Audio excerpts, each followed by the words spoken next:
Welcome to AGAPE Social Justice, where we focus on love, truth, and justice. I am excited to have my in-studio guest with me today, and I'm just going to tell you right now, if you have not heard about Miss Tia Marie Sanders, you are in for a treat. Go ahead and call your friend, call your neighbor, call everybody you know, and tell them to get tuned in right now, ricktv.com, or follow us on Roku so they can tune in to today's episode. So, Tia Marie, I am so excited about having you here today.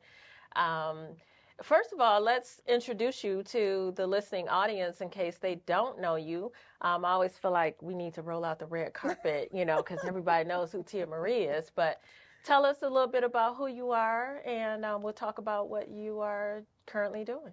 Well, first of all, thank you so much, Stephanie, for having me on. This really is an honor and a pleasure, and I'm excited for this new endeavor for you. So I'm really happy to be here.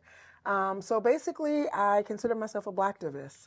I am a Black First-led activist for the community. I've been an advocate since probably 2006, mostly by accident, but eventually on purpose, to advocate for Black families. I saw where all of the disparities were in our community and realized that in terms of us actually getting tangible change, we'd have to be more engaged. And so I am a lobbyist, I am an activist, an advocate for families, particularly Black families, to eradicate the injustices that we've experienced throughout our entire history, actually.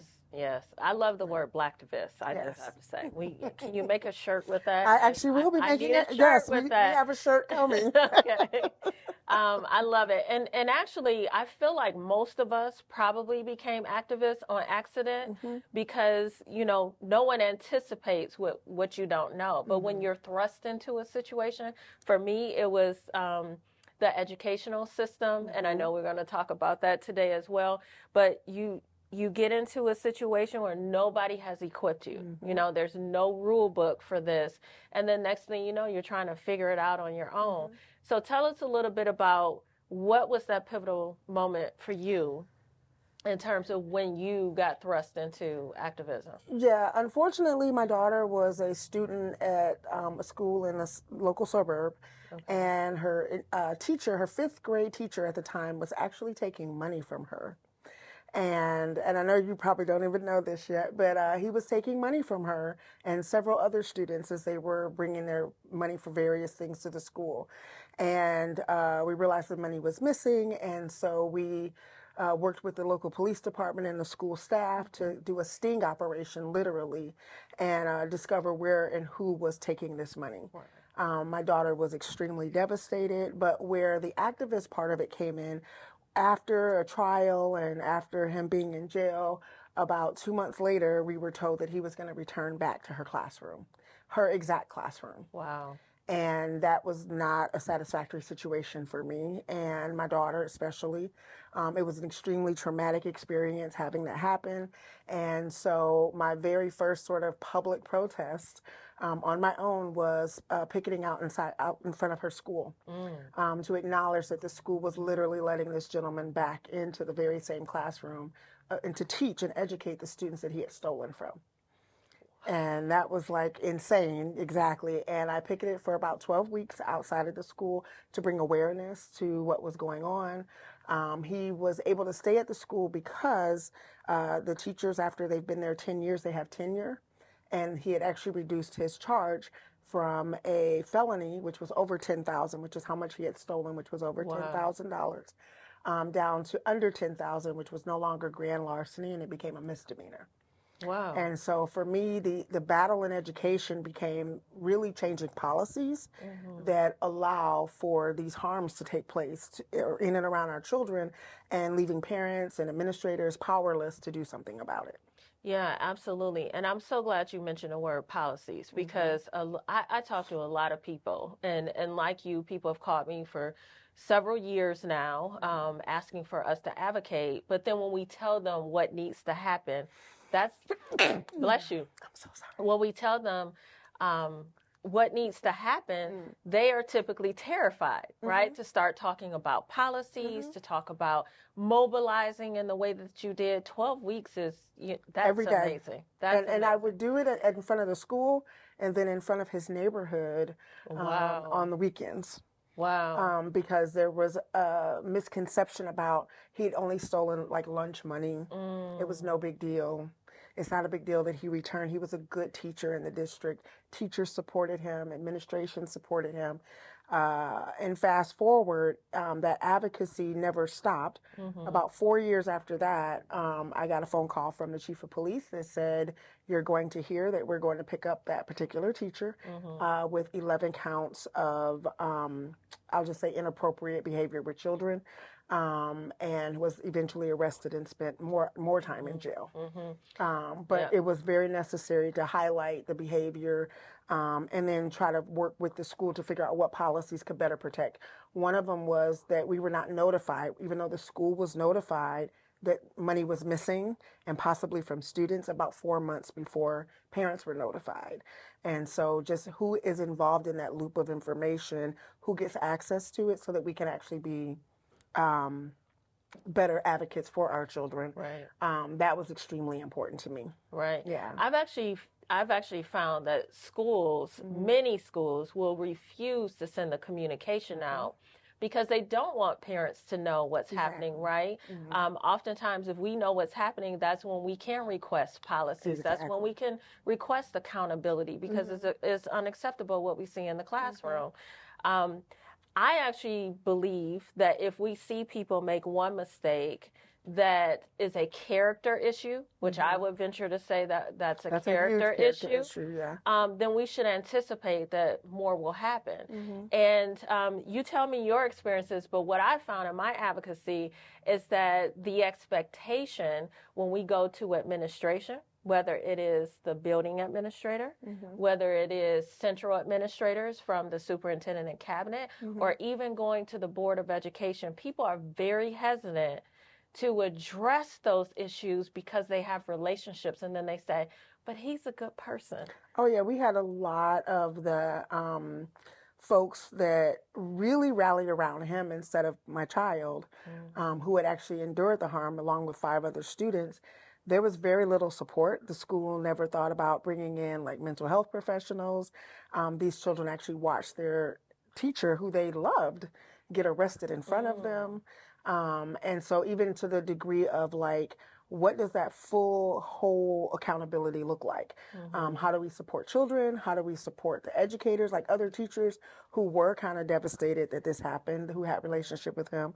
But the focus seemed to be at the time, let's tamp this information down, let's let it blow over quickly. And they had no idea that I would take it the next steps, which is actually policy change. And I just never stopped. And it didn't just stop in my school district. What policy came out of that? So one was that they have to notify families within 24 to 48 hours of any kind of extreme situation like that, where children could possibly be at harm. We also started to work directly with the school to look at all of these policies that sort of protected misbehavior more than it protected children. And so I got a chance to be a part of the strategic plan at that time. We got to be we were part of the African American Family Network, which I know we'll talk a little bit about, but really having voices at the right spaces to determine what the outcomes were going to be. But, you know, a lot of parents, it can be a very intimidating process, like you mentioned. And so also since then, creating some advocacy groups to really encompass people and support them as they decide to, you know, take on a particular battle. So advocacy groups, I think, are amazing. And yes, having the parent networks, the family networks are definitely needed because, as you know, the list is long, right? and it continues to grow in terms of all of the issues that we're advocating for. Yes. Talk about some of those other issues. I know you and I have talked a lot about the racial trauma that we Exactly. have seen in schools, the racial academic or opportunity gaps, however one wants to see it. There's a multitude of issues. Tell us a little bit more about what you've seen. Yes, so I had the pleasure of working with the U of M Embrace program in 2018 and 2019 as they were trying to really explore something that had not really been explored at all, which is the impact of racial trauma on children of color, all children of color, to realize that in these systems where they don't really see themselves reflected back from the curriculum, from the staffing, from the culture and the environment, and how was that impacting the way they learn, the way they show up in school, the way they engage. And we had an opportunity with the African American Family Network in Novi to really work with them and have some of our students participate in that study. And the outcome of that was that it also provided skills and support for families. So, like coping mechanisms that kids could employ. Obviously, until we resolve the racial trauma, they still need to navigate that. And so that has come about over the last maybe 4 or 5 years, where now there are full-on studies in many institutions to really understand racial trauma. Particularly anti-Black racial trauma. And that is what I am now the chair of the Michigan task force to end racial trauma. Oh, wow. And working with U of M to really flush this out with a database to be able to track which incidents are happening within our schools. Early in 2022, there were opportunities that I had to actually research how many incidents of racial trauma had taken place in our schools just in the first 4 months of 2022. And when I got to 25, I was really kind of devastated and heartbroken that in just the 4 months of the beginning of our school year, we had had that experience, which was, to me, attached to real kids, real experiences. U of M found that out of the kids, so 61% of our kids are experiencing racial trauma on a daily basis, and yet their educators are only about 2% actually equipped to actually address it. Right. Which is why we started the task force, so that we could really take a look at what is happening, who is it happening to, at what age, what school, what district, what county, and then try to work with our local educators as well as professionals in the healthcare market to really see how they can support really eradicating it. I'm not wanting to just tamp it down. I want to really eradicate it because this racial trauma is almost solely based on bias and racism. So what does that look like? Because I'm just going to be honest with you. I have participated in countless trainings, right, in the school system. And I've been in the room with very nice people, and we have those rah-rah moments, and we say that we're going to go out and stand with each other, and I'm not seeing it.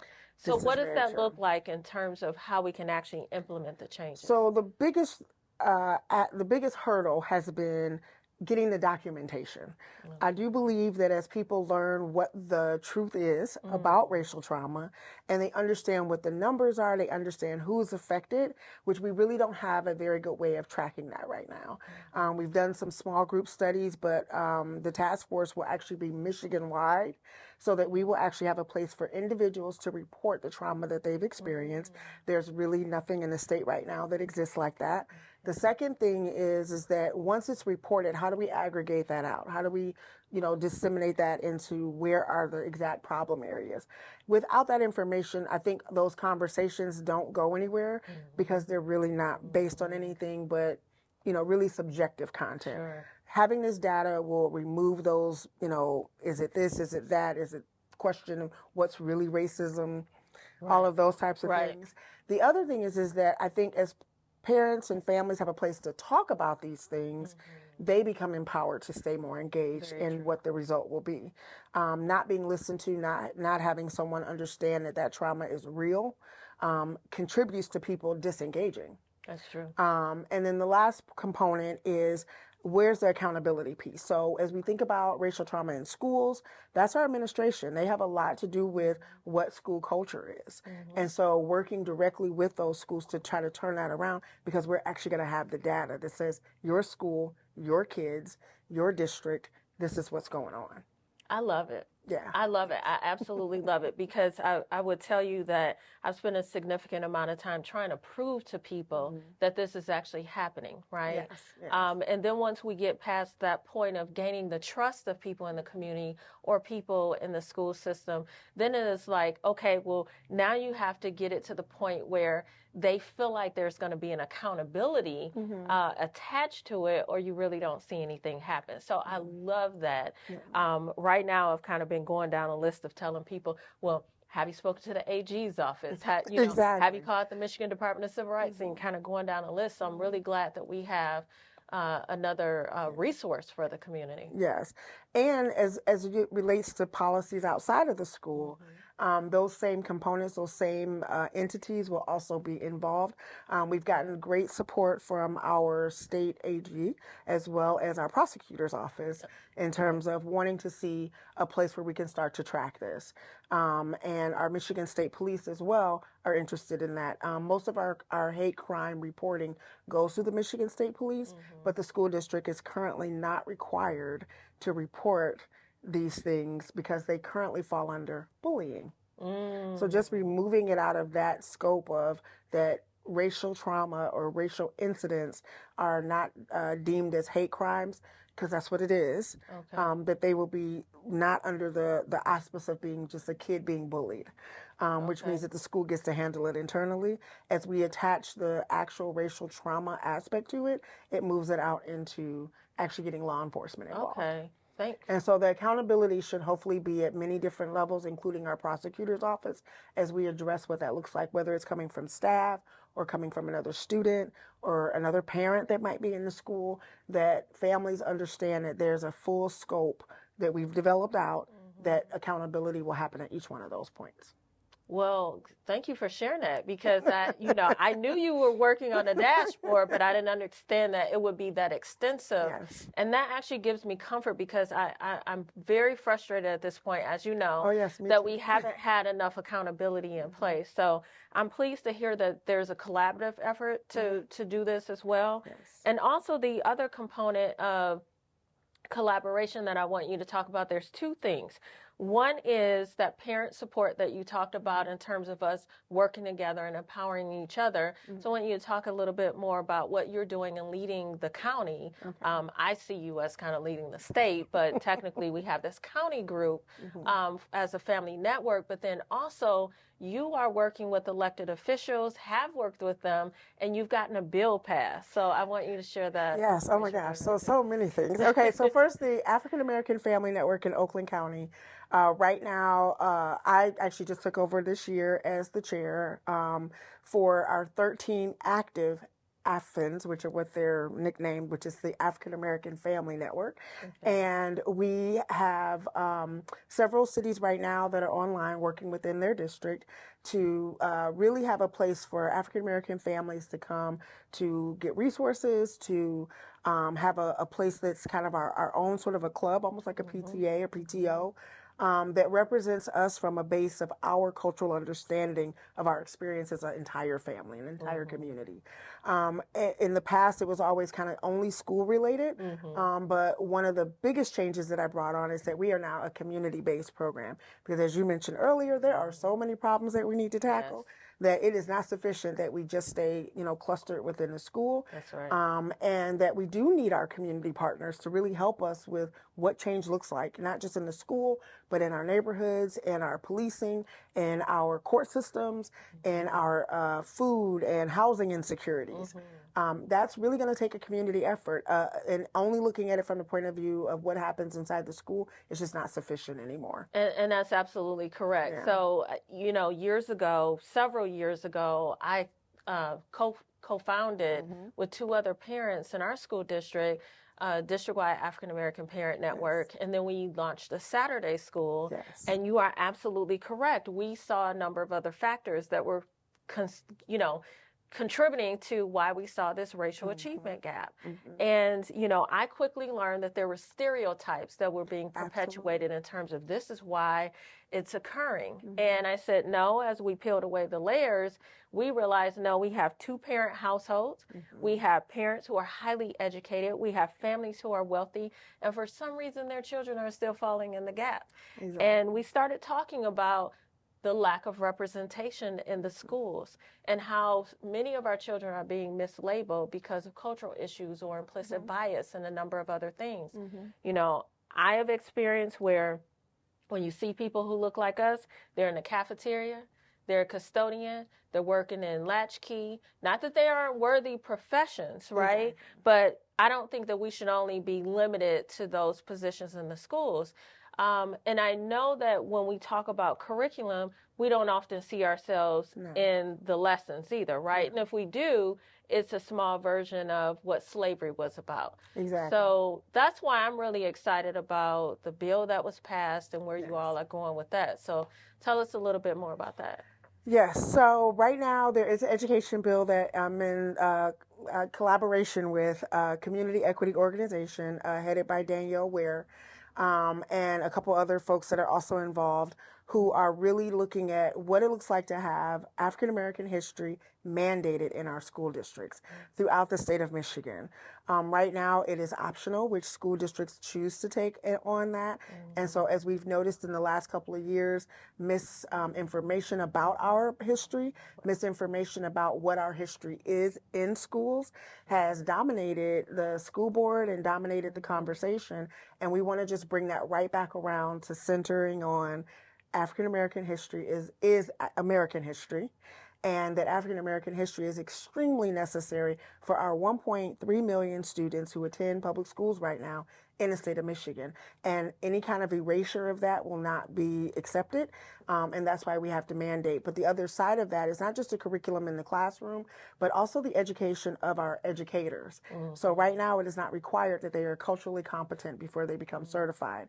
This component of the bill will require that they do become culturally competent. Right now in the state of Michigan, 98% of our educators are Caucasian. And that means that most of female. And female, 77% are female. Of that range, our children could go all their entire K through 12 and never have a teacher of color. It does not encourage them to want to go into the teaching profession, which right now many states, including Michigan, are dealing with a teacher shortage. And so we really want to see what the next generation of education looks like. It has to change now in order for our kids to feel included and part of what that next step is. Yeah, so what kind of pushback have you been receiving? I won't even ask, have you received pushback? I know you have. So what does that pushback look like, and then what has been your response to that? What I find when you address and lift up that anti-Blackness is part of a culture, the biggest pushback is that there's no space to center the solutions for what we're saying is a problem. Other groups have made their issues known in the community, and it's sort of accepted to the extent of, okay, well, let's look into it. It's not quite the immediate pushback, but the moment that we start to lift that anti-Blackness is part of our educational culture through not having examples of culture, not having examples of educators, and of course the curriculum not fitting our history more than just that one chunk of history and then civil rights, is somehow now causing other kids who have to learn that feelings of anxiety or feelings of shame, which are all just untrue. And just, I'll just leave it that way. It's just all untrue. I'm just going to use the phrase, okay? Exactly. I know, so this whole CRT movement has really gotten under my skin too, because I feel like someone put the misinformation out there to create a distraction. It did. And I think, I think you know that I am a national facilitator now for racial healing and solidarity. And some of the work that we do is to talk about our history, right? And so I think that if we want to have an honest conversation, we'll say, listen, CRT is not in our pre-K school system. That is something that was created in law school completely different scenario here. But if we talk about the importance of our history, it's no different than any other group who wants to talk about their cultural norms, their traditions, things that have been passed on as a legacy in their community, things that we have data to actually suggest that if we talk about the representation of the students in the classroom, it not only builds up their confidence, it actually improves their test scores and everything else. So there's room for us to have healthy discussion about it. And I felt like that CRT conversation was just a distraction. It was a huge distraction. I think as we have gotten through the last 2 years, just in anybody trying to understand just how all of these communities were affected by some really tragic incidents. I think that we are moving into a direction now of more acceptance of having these conversations. And really, it's coming from our young people. So, you know, it's not just the adults in the room advocating and saying what we need to do for kids. Our children are actually saying that this is a requirement, and not just Black children, other children who are going, why don't we know this information? I want to understand my neighbor that sits next to me. I want to understand the kid that I play basketball with, and I want to have a point of reference in which we can engage with each other. They're not saying it in that sort of professional way, but they are trying to make those connections and don't understand why would there be barriers to that understanding. So I think with it coming from the direction of young people, with it coming from some administrators who understand that this is learning. This is exactly what learning is.